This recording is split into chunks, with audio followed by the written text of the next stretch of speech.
Throughout the years, I've learned there's vehicles out there that most likely I will not be filming when they're brand new and when they arrive to the showroom, especially now with car shortages and just people ordering vehicles from the factory. And believe it or not, the Subaru BRZ is one of those cars that I didn't think I'd get the opportunity to check out. But here I am sitting next to the 2023 BRZ, and in this video we're going to do an extensive walk around of this car, especially since most likely this will sell before I finish filming today. We're going to check out the interior, the exterior, see what features this model comes equipped with, and also see why, if you are looking at buying a two-door sports coupe under $40,000, then maybe taking a look at the BRZ might be a great decision. Now before we get in this video, I'd like to thank Subaru of Wakefield in Wakefield, Massachusetts for inviting me down here to check out the BRZ. The link will be in the description below, so you can check out their extensive Subaru inventory. And speaking of inventory, Subaru of Wakefield is home to the largest selection of Subarus in New England. If you're looking at buying a BRZ, a WRX, an Impreza, Forester, Outback, or an Ascent, definitely check out what they have. They have a lot of vehicles, both new and used, and if you're looking at buying a new Subaru, make sure that Subaru of Wakefield is your home for your next vehicle. Also, before we get started, make sure to hit the subscribe button and click the notification bell so you're notified every time a new video goes live on the channel. And so, without wasting any further time, let's get right in this review.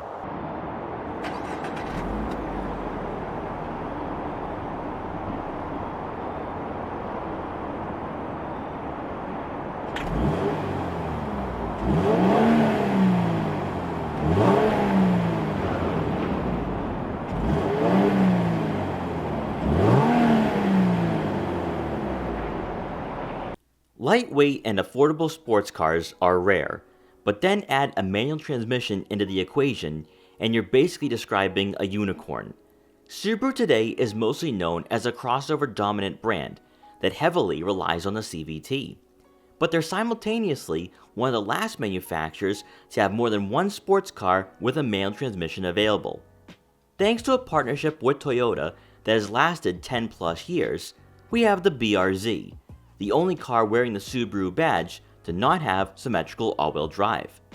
Maybe a bit of a niche car, it is a throwback to simpler times. And now 2 generations in, this two-door strives to provide a unique ownership experience that's been long forgotten in the modern age. Starting off with pricing, the BRZ Limited comes in at just over $31,000. However, the premium would be a slightly less costly alternative if you plan on modifying your car immediately after taking delivery. Since the two-door sports car and convertible market is small under $40,000, the closest rival to the GR86 and BRZ would be the Mazda Miata. And for those simply desiring a manual, your choices at $30,000 are very slim. While aesthetically a lot has changed for the second generation GR86, both Subaru and Toyota retain the size of this coupe, only extending the BRZ by an inch and also raising the roofline by an inch.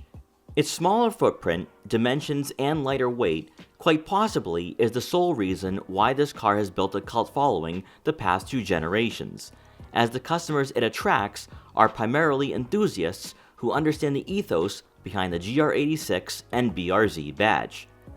Probably controversial, or at the very least subjective, the second generation BRZ is more awe-inspiring at first glance compared to a few years ago, as the Toyota Scion and Subaru collaboration had its quirks in the beginning, and rather than being beloved for its outward appearance, it was appreciated for what it was instead of what it looked like. Today, it's the complete package, as the enhanced headlight housings integrate perfectly with the body lines on the hood, and if you offer the Limited, the steering responsive LED lights will provide sufficient lighting on dimly lit streets. The aerodynamic grille and bumper not only add a more aggressive look compared to last generation, but due to the rounder fenders, the BRZ appears to be wider than it did in the past, removing some of the awkward angles this car used to have years ago. Then as we quickly take a look at the side profile, the BRZ Limited will be sitting on 18-inch alloy wheels wrapped in Michelin Pilot Sport 4S summer tires, which this alone is an incentive, as it's difficult to vouch for a better tire package that offers both on-road comfort and grip when cornering. You'll also have heated body color side mirrors, and for additional safety, standard for the Limited is blind spot detection and lane change assist. Finally, as we make our way around to the back, some elements from this generation's predecessor continue on for the 2023 model, with the dual exhaust outlets and color contrasting molding for the rear diffuser. Fitting in with the overall aesthetics of the rear fascia, the taillight design does take inspiration from the new WRX, which has received a bit of criticism since its launch, but on the BRZ, it naturally blends in with the bumper and fenders. Lastly, a subtle deck lid spoiler caps off the road presence for the BRZ very nicely, and is a minor cosmetic element that does go a long way in making a great first impression. Under the hood, the BRZ is powered by a 2.4-liter Boxer 4-cylinder engine, producing 228 horsepower and 184 pound-feet of torque, and you'll have the choice between a 6-speed manual or 6-speed automatic, which we believe most enthusiasts will opt for the former. What's made the GR86 and BRZ so iconic throughout the last 10 years is that it's a true throwback to the past and what JDM culture is all about. Despite existing in an era where 0 to 60 times and horsepower figures are perceived to be the measurement of what makes a sports car great, this lightweight two-door coupe provides an ample amount of fun both on the street and on the track. Even better, the BRZ is only available with a rear-wheel drive drivetrain, further creating an enticing package for an enthusiast not willing to break the bank for an enjoyable weekend car. For fuel economy, you'll receive right around 21 miles per gallon in the city and 30 miles per gallon on the highway. Stepping inside, by choosing the Limited, you'll be greeted by heated, manually adjustable leather and ultra suede trim seats for both the driver and passenger. And while some shoppers may be content with what the premium has to offer, the cockpit of this coupe is more welcoming and engaging with higher quality materials, especially along the dashboard and door panels. Drivers will also love the bolstering of these seats, as they mold around you to offer an adequate amount of support and cushioning. In front of you, there will be a digital information display, and by using the buttons mounted on the right side of the leather-wrapped steering wheel, you can customize what you see from this screen, including a unique layout when placing the BRZ in track mode. Then as we take a quick glance over to the user interface, you'll have an 8-inch touchscreen with Apple CarPlay and Android Auto compatibility. Unlike with the WRX, the BRZ's small head unit with physical buttons and dials mounted on both sides of the screen will certainly draw praise from buyers who've been vocal about the 11.6-inch screen found in most Subaru products. As a result, this infotainment system is very easy to use but simplified, as the BRZ is utilizing an older user interface. Better yet, beneath the screen will be the dials and buttons for the dual-zone climate control, AC, and front and rear defrosters, all of which are within arm's reach for both the driver and passenger. As always, you will have a rear backup camera, but a bit surprising to see on the BRZ is trajectory and rear cross-traffic alert, which isn't too common for small cars in this segment. Then for the center console, you'll find the switches for your 2-level heated seats, and instead of a storage compartment, there'll be 2 cup holders and 2 USB inputs. Finally, to round out the interior, the BRZ does have 2 rear seats.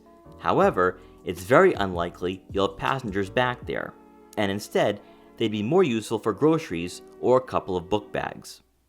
Now coming around to the back, behind the second row seats, you're looking at right around 6.3 cubic feet of room, which honestly really isn't that much at all, but taking consideration that the BRZ is mostly going to be your weekend car or your track car, so all you really need is enough room for the bare necessities and the equipment you'll be carrying with you on a longer weekend journey. I was able to fit all my camera gear today, no problems. That's 2 bags of camera gear, a gimbal box, and a tripod. And I still had additional room for other items if I wanted to maybe go grocery shopping afterwards for myself. But if you are going on a road trip with some friends, maybe doing a fall foliage cruise this time of year, you'll be able to fit probably 3 or 4 bags of luggage back here with ease. Then with the second row seats folded, you're going to have additional room and you can fit longer items. But again, this is not going to be a family vehicle at all, so just keep all of that in mind. And then finally, beneath the floor mat, you are going to have a fix-a-flat kit. So no spare tire for the BRZ, but that's not something I would expect for a car of this size. So guys, I hope you enjoyed this quick walk around of the 2023 Subaru BRZ. If you did, please like, comment, share, and subscribe for more. Also make sure to follow me on Instagram at Boston Autoblog so you can see what I'm up to and what vehicles I'll be featuring in the future. And I will see you guys next time.